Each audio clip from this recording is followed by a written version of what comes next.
I want to take some video documentation of some of the pieces. I'm almost finished in my studio in Thailand.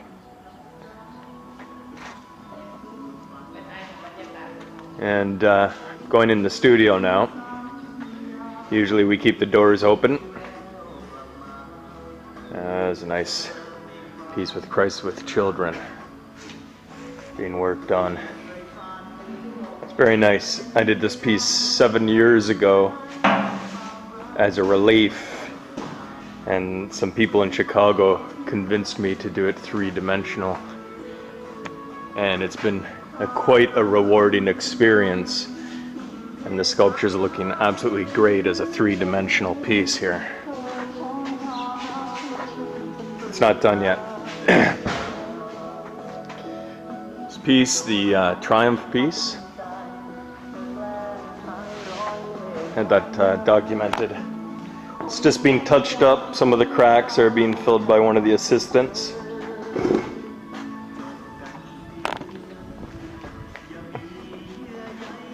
Looks beautiful. It's perfectly finished. There's nothing else I can really do with it. And cast it.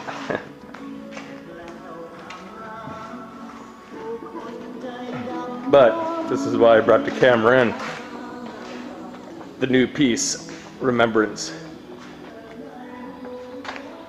Finally finished in the clay.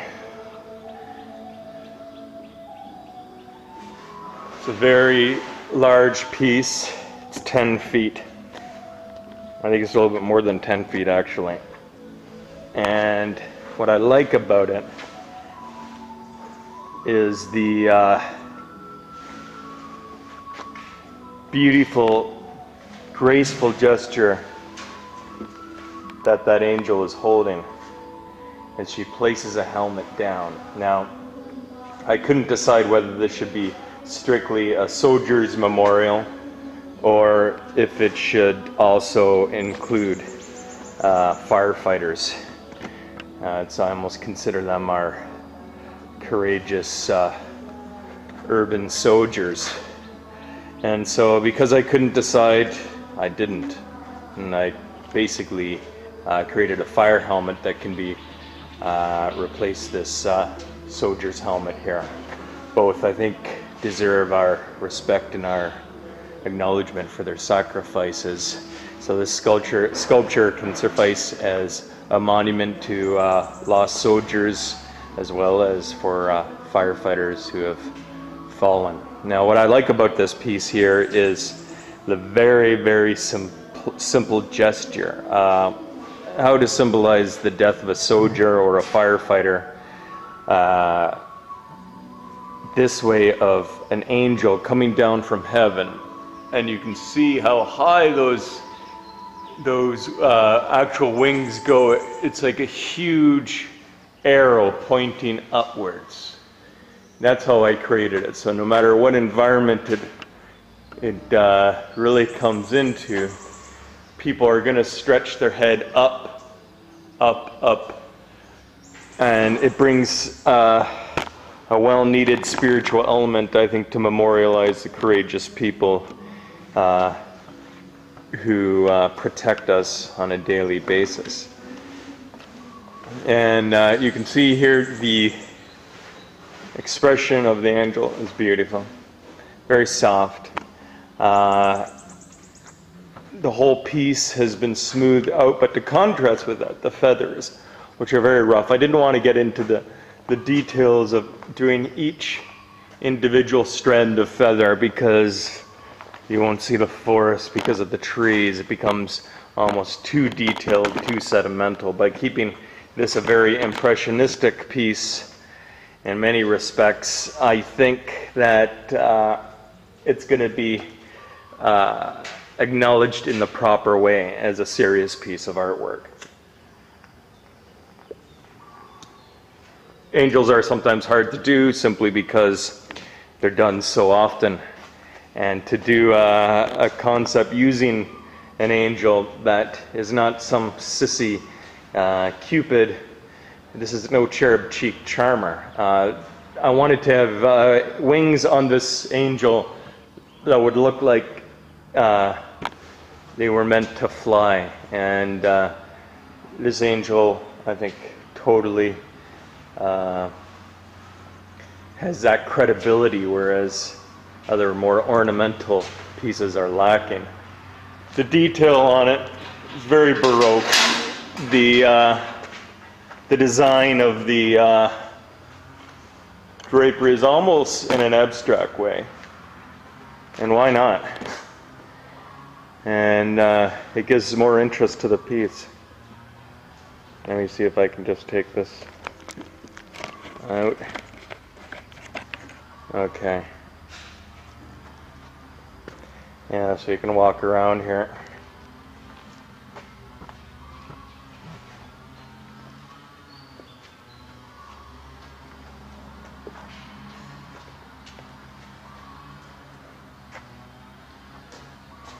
I don't think I can get the whole thing in. Oh yes. It's so large in this studio. I can't get the whole piece in as I wish I could. It's a big piece. The figure is life size. I like the gesture of the angels kind of supporting itself by the one arm. And then that outstretched hand. And I love that drapery that goes along with that.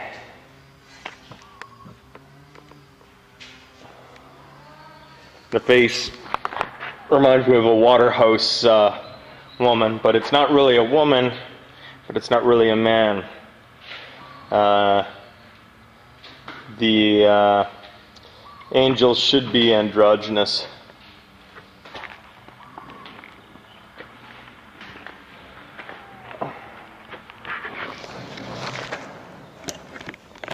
Well,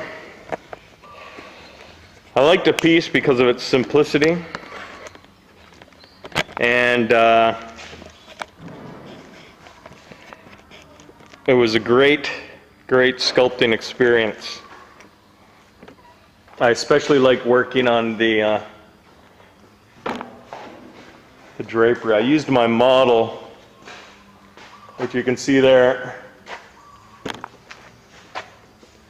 to work from. An exact copy. You can't see it because it's too white, but it's almost exact to my 5-foot version initially. But what a change bringing it over from 5 feet to this size.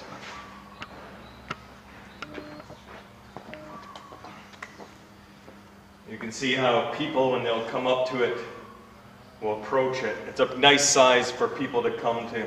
I believe it should be displayed about this height on a slab of stone would be nice.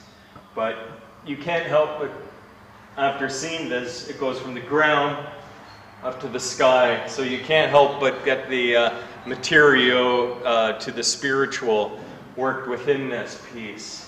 If I only had small wings on it like this, the whole sculpture would be here, but really what I'm doing is I'm taking two areas. I'm taking on the ground, in the park or whatever, and then in the sky.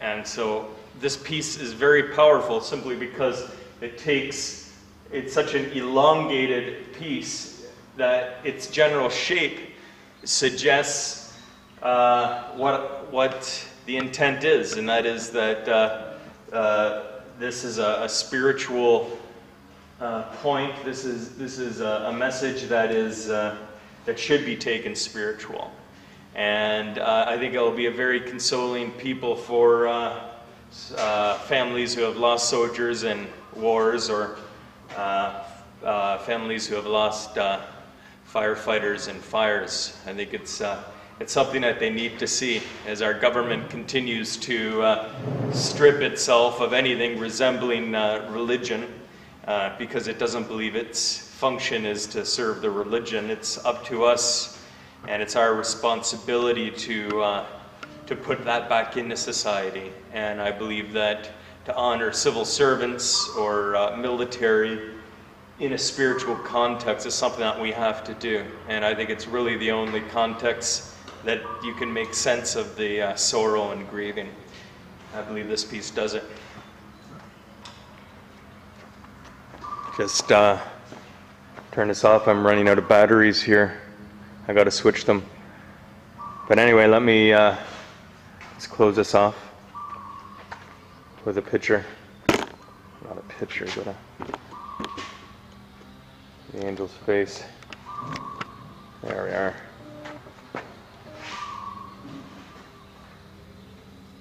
Stop. How do I stop? Oh. Huh?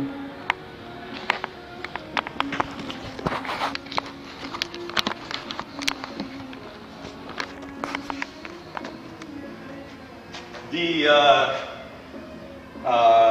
firefighter helmet here, I just wanted to show how that would look here on this piece. I think they both work equally well together. You have a little bit of a difference on the hand, but that's about it. I like the piece. Let me just think about what else I can say about it.